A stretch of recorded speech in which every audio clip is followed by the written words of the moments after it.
Hola a todos, ¿qué tal? Y bienvenido de nuevo a mi canal. Soy Carla de la Pilipinas, mabuhay, and welcome back to my mini vlog. Another day, another vlog, and for today's video, I'm just gonna show you guys my normal routine every day. So, ayan na nga, kagigising ko na nga lang mga baklaan. Of course, maglagay muna tayo ng ating salamin. So, ayan na nga, na-magican natin ang ating salamin kasi hindi tayo makakakita mga bakla pag wala yung eyeglasses natin. And secondly, mag-pray tayo mga bakla. So prayer is important every morning. And after that, ayusin natin ang bed natin. Sa mga tamad dyan, ayusin nyo yung bed nyo pagkagising ninyo, para kayo mapagalitan ng nanay ninyo. At mag-stretching na nga tayo mga bakla. So, ayun na nga mga bakla.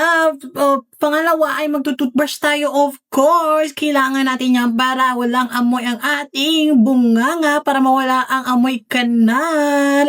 And pagkatapos niya, ayan, tapos na nga ako magtutbrush mga bakla. And nag-prepare na ako ng aking breakfast. So, ang ating breakfast ngayon ay paella. May paella si bakla. At ayun na nga, niluto ko na nga mga bakla. So, dahil madali lang tulutuin mga eggs. Dahil yung seafood, sunahin mo lang, lagay mo lang yung mga lamas, tapos yung seafoods na kailangan mo, and lagyan mo na rin ang pampalasa, tikman kung tama ba ang lasa din. After that mga bakla, ay lagyan mo ng sauce, yung sauce na tomato sauce.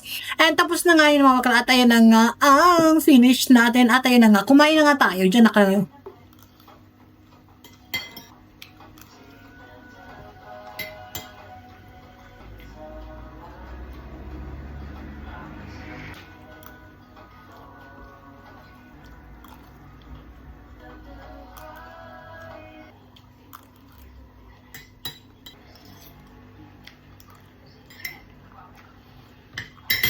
At ayun na nga mga bakla, tapos na tayo kumain, and that's it for today's video. Thank you so much for watching. Please don't forget to like, share, and follow the account. And of course, comment down below kung mayroon kang opinion. And of course, always remember to be kind.